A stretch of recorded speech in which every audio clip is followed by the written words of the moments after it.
میت کو استنجا کروایا جائے گا۔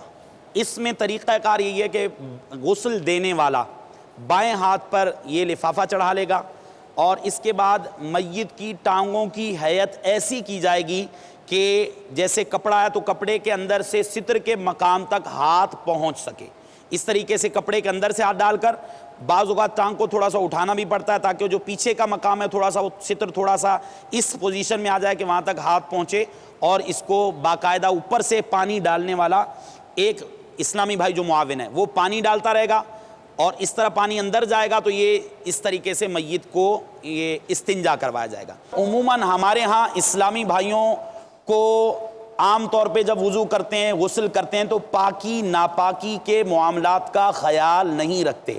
یہ یاد رکھیے، پاکی ناپاکی کے مسائل کا سیکھنا ہم پر فرض ہے، اور ہر وہ احتیاط کہ جس کی وجہ سے، مثال کے طور پر اگر بے احتیاطی کے باعث جسم ناپاک ہو رہا تھا، بے احتیاطی کے باعث کپڑے ناپاک ہو رہے تھے، بے احتیاطی کے باعث کوئی پاک چیز ناپاک ہو رہی تھی، تو اب ہمیں اس کی اہمیت اور قدر کے مطابق احتیاطی تدابیر اختیار کرنا بعض اوقات فرض ہوتا ہے اور بعض اوقات واجب ہوتا ہے۔ اب جو اسلامی بھائی غسل دے رہے ہیں تو جو معاون ہے اس اسلامی بھائی کو آپ مخصوص کر دیں کہ یہ ایک ہاتھ سے مطلب وہ مگ سے پانی وغیرہ جب ڈالے تو وہ پانی ڈالنے کے بعد وہ نہ مگ کو نیچے رکھے، نہ اس کو کہیں اور ایسی جگہ لگنے دے کہ جس کی وجہ سے کوئی ناپاکی کے قطرات وغیرہ اس بالٹی کے اندر جائیں۔ پہلی احتیاط یہ۔ دوسری احتیاط یہ ہے کہ جب پانی عام طور پہ گرم کیا جاتا ہے، وہ بیری کے پتوں والا پانی، جب یہ نارمل کنڈیشن میں آتا ہے تو اب اس کیا کیا جاتا ہے، اگر وضو نہیں ہے، ہاتھ دھلے ہوئے نہیں ہیں تو پانی چیک نہیں کر سکتے، پانی مستعمل ہو جائے گا۔ تو اس لیے جو اسلامی بھائی غسل میں معاونت کر رہا ہے اس کو سب سے پہلے باوضو ہونے کے لیے آپ کہیں وضو کا مشورہ دیں، وضو کر لیا تو اب اس کے بعد ان کو کہیں کہ آپ کا کام فقط یہ مگ ہاتھ میں رکھنا اور بالٹی کے پاس رہنا ہے، آپ مگ سے لوٹے کے اندر پانی ڈالتے رہیں گے اور لوٹا اتنا بالٹی سے دور رکھا جائے۔ بعض اوقات جسم سے نجاست خارج ہوتی ہے اور کسی ضرورت کی بنا پہ بسا اوقات احتیاط اس میں بھی کریں کہ جس لوٹے سے آپ غسل دے رہے ہیں اس کو بھی نیچے نہ رکھیں۔ یہ اسلامی بھائی پانی دے رہے ہیں، پہلے سب سے پہلے استنجا ہوا، اب جیسے انہوں نے اپنے دوسرا معاون ہے وہ ایک اسلامی بھائی غسل دے رہا ہے، ایک اسلامی بھائی پانی مطلب لوٹے کے اندر ڈال رہا ہے، اور ایک اسلامی بھائی معاونت کرتے ہوئے پانی ساتھ ساتھ بہائے گا۔ اب سب سے پہلے استنجا ہو گیا، استنجا کے بعد یہ جو دھجی ہے بعض اوقات امکان یہ ہے کہ یہ نجس ہو جائے گی، اگر نجس ہو گئی کوئی ایسی صورت ہے تو اب یہ ساتھ میں ایک ایسا ڈسٹ بن وغیرہ یا ایسا شاپر آپ رکھیں جس کے اندر یہ دھجیاں آپ ڈالتے جائیں۔ اب یہ استعمال اس کا ہو گیا، یہ ڈال دیا اندر، اب اس کے بعد اپنے ہاتھ اچھے طریقے سے نیچے کر کے دھو لیں۔ ہاتھ دھونے کے بعد اب نماز کی طرح وضو کروایا جائے گا۔ تو وضو کے اندر کیا ہے، سب سے پہلے وضو کے 4 فرض ہم نے سیکھے ہیں، وہی 4 فرض پورے کیے جائیں گے۔ تو سب سے پہلے اب یہ ان کا چہرہ ہے، چہرے پر ایک اسلامی میں پانی ڈالیں گے اچھی طرح اور نرمی سے محبت اور شفقت کے ساتھ یہ ملتے ہوئے گویا پورا ان کا چہرہ دھو رہے ہیں، اس طریقے سے کہ پیشانی کے بال جہاں عادتاً جمتے ہیں وہاں سے لے کر ٹھوڑی کے نیچے تک، ایک کان کی لو سے دوسرے کان کی لو کے درمیان اس پورے حصے پر اچھی طرح آپ نے پانی بہانا ہے۔ یہ پانی بہہ گیا، اس کے بعد یہ پہلا فرض ادا ہو گیا۔ اس کے بعد اب دوسرے فرض ہے دونوں بازو کوہنیوں سمیت دھونا۔ پہلے دایاں بازو دھلے گا، وہی دایاں بازو جس طرف چہرہ ہے میت کا۔ اب یہ دایاں بازو جس طرح وضو میں دھوتے ہیں بعینی وہی طریقہ ہوگا، آپ انگلیوں کے پوروں سے دھونا شروع کریں گے، یہ نرمی سے پانی ڈال رہے ہیں اور نرمی کے ساتھ یہ انگلیوں کا خلال وغیرہ کرتے ہوئے اچھے طریقے سے کوہنیوں سے اوپر، یہ آدھی جو آپ کا یہ کوہنیوں کے اوپر کا حصہ آدھا بازو یہاں تک دھو لیں، اس کو 3 مرتبہ اس کو دھو لیا جائے۔ پھر یہ دوسرا بایاں بازو، اس کو بھی اسی طرح دھوئیں گے، پھر اچھی طرح پانی بہا لیں کہ کوئی حصہ خشک نہ رہے۔ یہ دوسرا فرض ادا ہو گیا۔ اس کے بعد تیسرا فرض ہے چوتھائی سر کا مسح کرنا، سر کا مسح ہو گیا۔ پھر اس کے بعد چوتھا فرض ہے دونوں پاؤں ٹخنوں سمیت دھونا۔ اب یہ دونوں پاؤں اچھے طریقے سے پانی ڈالتے ہوئے جو سنت طریقہ ہے اس کے مطابق دونوں پاؤں یہ دھو لیے جائیں گے، یہاں تک یہ دونوں پاؤں یہ ٹخنوں سمیت دھل گئے، آدھی پنڈلی تک دھو لیں تو یہ زیادہ بہتر ہے۔ امید ہے یہاں تک تو سب کو سمجھ میں آ گیا ہوگا۔ سب سے پہلے کیا کرنا ہے، جو احتیاطیں عرض کی گئی وہ احتیاطیں ملحوظ رکھنی ہے۔ میت کو استنجا کروانا ہے، پھر اس کے بعد نماز کی طرح وضو کروائیں گے، اس میں سب سے پہلے چہرہ، دونوں بازو، سر اور پھر یہ جو پاؤں، یہ 4 چیزیں ہیں، 3 چیزوں کا دھونا اور 1 چیز کا مسح کرنا یہ فرض ہے۔ اس میں چونکہ کلی نہیں ہے، ناک میں پانی ڈالنا نہیں ہے، اسی طرح یہ پونچے وغیرہ دھونا نہیں ہے، اس میں کیا کریں گے کہ اگر روئی وغیرہ یا گیلا کپڑا ہے، یہ روئی گیلی کر کے جیسے یہ پانی روئی پہ لگا کے اچھی طرح یہ ان کے ہونٹوں کے وہ حصے جو ملے ہوئے ہیں اور اندر دانت وغیرہ یا مسوڑے، اس کو اچھی طرح کر لیا جائے۔ پھر اس کے بعد دوسری روئی لے کر اس کو بھگو کر جو ناک کے نتنے ہیں، یہ نتنوں کے اندر کا مقام یہاں پر بھی اس کا اچھی طریقے سے اس کو بھگو لیا جائے گا۔ یہ وضو ہو چکا۔ اب اس کے بعد جیسے عام طور پہ صابن استعمال کیا جاتا ہے، تو جو ہمارا وہ جو پتے تھے بیری کے پتے، ان کا جوش دیا ہوا قابل برداشت پانی جب یہ ہو تو صابن کی حاجت نہیں ہے، صابن اگر استعمال کرنا چاہیں تو جب بھی اس میں کوئی حرج نہیں ہے۔ تو اب صابن استعمال کرتے ہوئے سر پہ اچھی طرح پانی ڈال کے آپ اس سر کو بھی اچھی طرح دھو لیں، صابن وغیرہ استعمال کرنا تو صابن استعمال کر لیں، داڑھی کے بال اچھی طرح دھو لیں۔ یہ 2 چیزیں دھونے کے بعد اب بائیں کروٹ پر میت کو لٹائیں گے کہ دایاں کندھا اوپر آ جائے گا۔ دایاں کندھا یعنی آپ وہی پوزیشن ہے، یہ میں کھڑا ہوں میت کے سر کی طرف، میرا دایاں کندھا یہ بنتا ہے، اب یہ دایاں کندھا اس طرح اوپر آئے گا کہ بایاں کندھا نیچے چلا جائے گا اور سر سے لے کر پاؤں تک جسم کے ہر حصے پر اس طرح پانی بہا جائے گا کہ یہ پانی تختے تک پہنچ جائے۔ اب یہ اس میں احتیاط ضروری ہے کہ آپ کا یہ کپڑا اتنا سائیڈوں سے بڑا ہونا چاہیے کہ جب آپ کروٹ دلائیں تو یہ پیچھے کا حصہ، جب ظاہر سی بات ہے کروٹ دلائیں گے تو پیچھے کا حصہ اگر کپڑا چھوٹا ہوگا تو وہ بے پردگی کا اندیشہ ہے، تو کپڑا موٹا ہو، گہرے رنگ کا ہو، ڈبل ہو، یہ زیادہ بہتر، اور اتنا بڑا ہو کہ جب آپ کروٹ دلائیں تو جب بھی وہ تختے سے کپڑا اوپر نہ اٹھے۔ اس میں بائیں طرف ہمارے اسلام میں کروٹ دلائیں گے، یہ ان کی بائیں سائیڈ ہے، بائیں سائیڈ کی طرف ان کا بدن ٹچ کریں گے، یہ اس طریقے سے اتنا کہ بس پانی پہنچ جائے، یہ پورا سیدھا کرنا ضروری نہیں ہے۔ اب اس کے بعد یہ اسلام بھائی جو غسل دے رہے ہیں اچھے طریقے سے کندھے سے پانی بہائیں گے، سر دھل چکا ہے ان کا پہلے، بقیہ اگر پیچھے کا حصہ کوئی گدی وغیرہ باقی ہے تو وہ دھو لیا جائے، اور اس طرح پانی آگے سے اور پیچھے سے ڈالیں گے کہ تختے تک پہنچ جائے، جب تختے تک پہنچے گا تو سارے جسم تک بدرجہ اولا پہنچ جائے گا۔ اب یہ اس کے بعد یہ ان کے بازو، یہاں بازو کو اچھی طریقے سے اس طریقے سے دھوئیں گے کہ یہ بغل اور آگے پیچھے کا حصہ، اس میں اب جیسے صابن استعمال کیا جاتا ہے تو یہاں اب دوبارہ آپ کو اس لفافے کی ضرورت پڑ سکتی ہے، تو یہ دوبارہ لفافہ رکھتے ہوئے اگر اندر صابن وغیرہ لگانا چاہیں یا پانی اندر پہنچانا چاہیں تو رانوں کے جو ملا ہوا مقام ہے یہاں پانی پہنچنا مشکل ہے، تو تھوڑا سا رانیں کھولنی بھی پڑیں گی اور رانوں کے اندر ہاتھ ڈال کے اچھے طریقے سے آگے پیچھے سے بلا حائل میت کے جسم کو نہیں چھو سکتے، جو ستر کا مقام ہے بلا حائل ستر کے مقام کو نہیں چھو سکتے، کپڑا ہے تو یہ بیچ میں حائل ہے، اس صورت میں اس کو چھونا درست ہے۔ اب اس طریقے سے یہ پورے کا پورا پانی اس طریقے سے بہائیں گے کہ جسم کا ایک ایک حصہ بالکل بھیگ جائے، یہ پورے کا پورا بائیں کروٹ پہ لٹا کر دائیں کروٹ پہ پانی اس طرح ڈالا گیا کہ ہر حصے تک پانی پہنچ گیا۔ اب وہ دائیں طرف نیچے آ جائے گی اور بائیں کروٹ اوپر آ جائے گی۔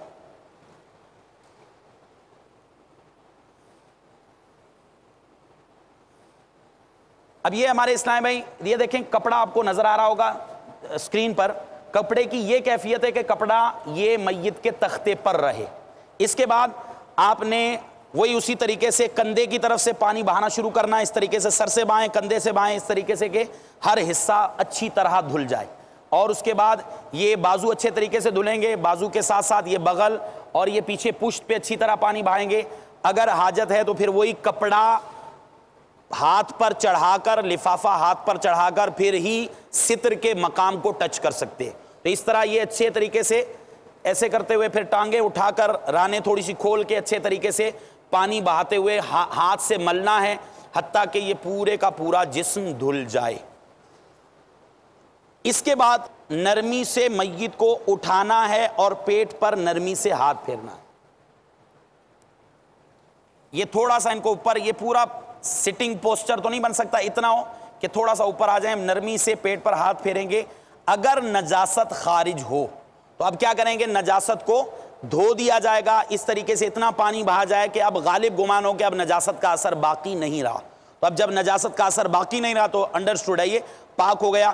اب اس صورت میں وہ دوبارہ غسل کے اعادے کی حاجت نہیں, دوبارہ غسل دینے کی ضرورت نہیں ہے.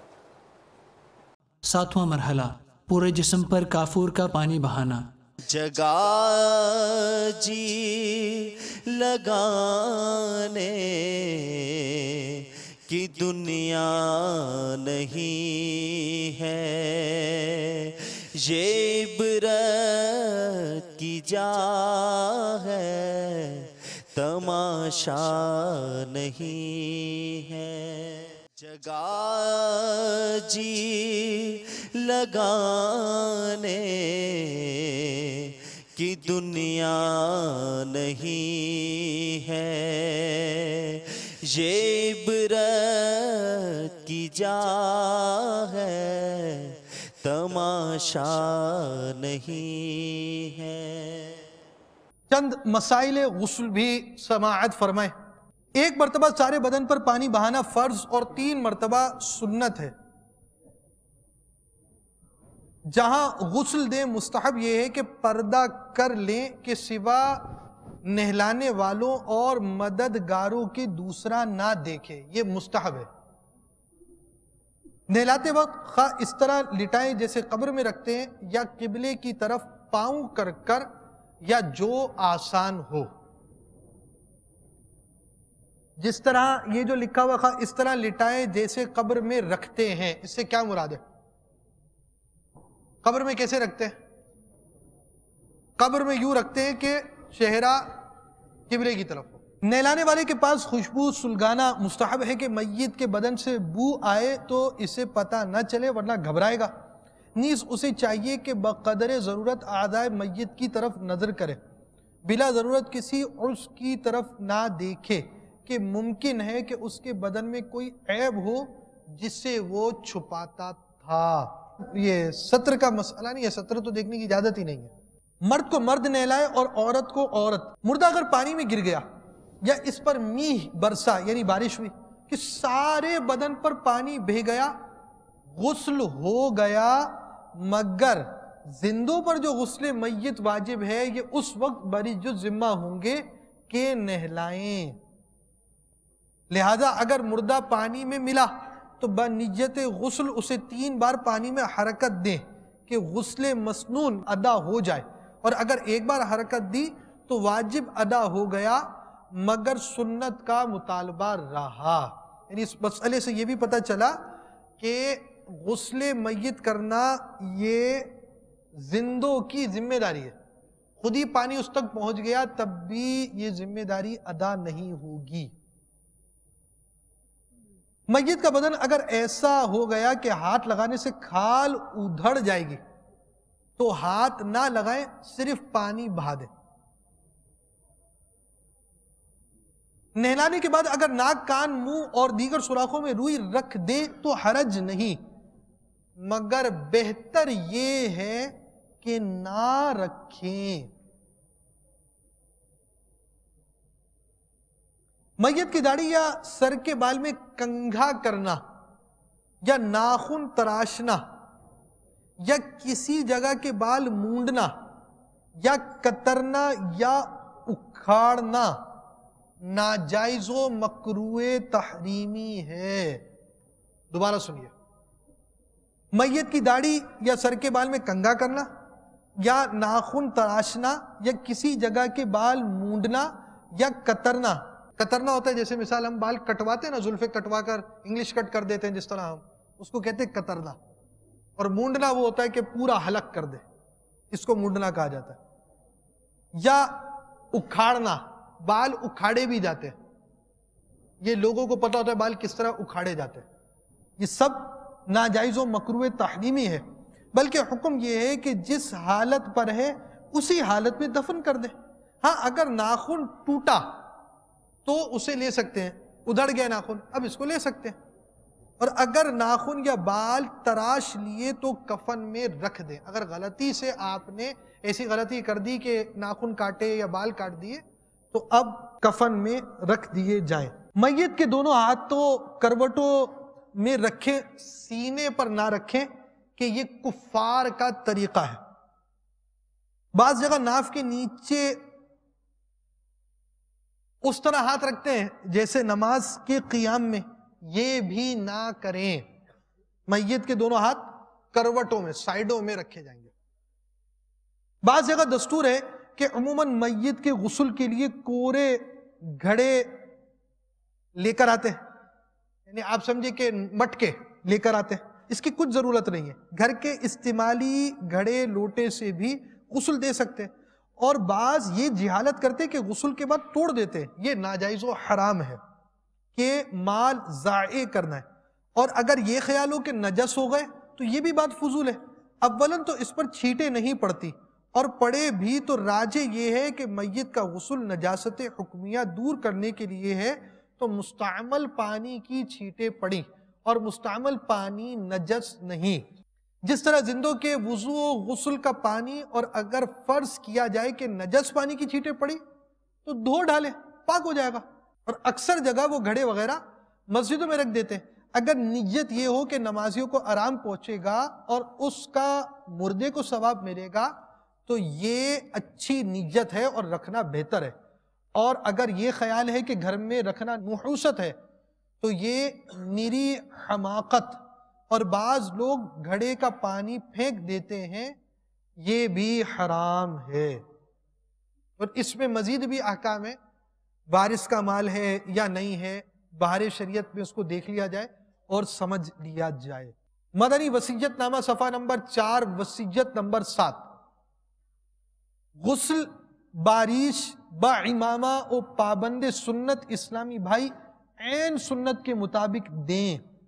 امیر اہل سنت فرماتے ہیں سادات کرام اگر گندے وجود کو غسل دیں تو لفظ لکھا ہے سگے مدینہ عفی عن، اسے اپنے لیے بے ادبی تصور کرتا ہے.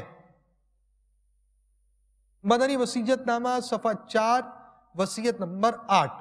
غسل کے دوران ستر عورت کی مکمل حفاظت کی جائے. اگر ناف سے لے کر گھٹنوں سمیت کتھائی یا کسی گہرے رنگ کی 2 موٹی چادریں اڑا دی جائیں تو غالباً ستر چمکنے کا احتمال جاتا رہے گا. ہاں پانی ظاہری جسم کے ہر حصے بلکہ روئے کی جڑ سے لے کر نوک پر بہانا لازمی ہے. وصیت نمبر 9. کفن اگر آب زمزم یا آب مدینہ بلکہ دونوں سے تر کیا ہوا ہو تو سعادت ہے. کاش کوئی سید صاحب سر پر سبز امامہ شریف سجا لیں. اسی صفحے کے حاشیے پر حاشیہ نمبر 2 پر لکھا ہے صرف علماء و مشائخ کو با امامہ دفن کیا جا سکتا ہے، عام لوگوں کی میت کو مع امامہ دفنانا منع ہے. کیا شوہر بیوی کے جنازے کو کندھا دے سکتا ہے؟ شوہر اپنی بیوی کے جنازے کو کندھا بھی دے سکتا ہے، قبر میں بھی اتار سکتا ہے اور منہ بھی دیکھ سکتا ہے. صرف غسل دینے اور بلا حائل بدن کو چھونے کی ممانعت ہے. عورت اپنے شوہر کو غسل دے سکتی ہے. مزید تفصیلات کے لیے وزٹ کیجیے تجہیز و تکفین .dawat-islami.net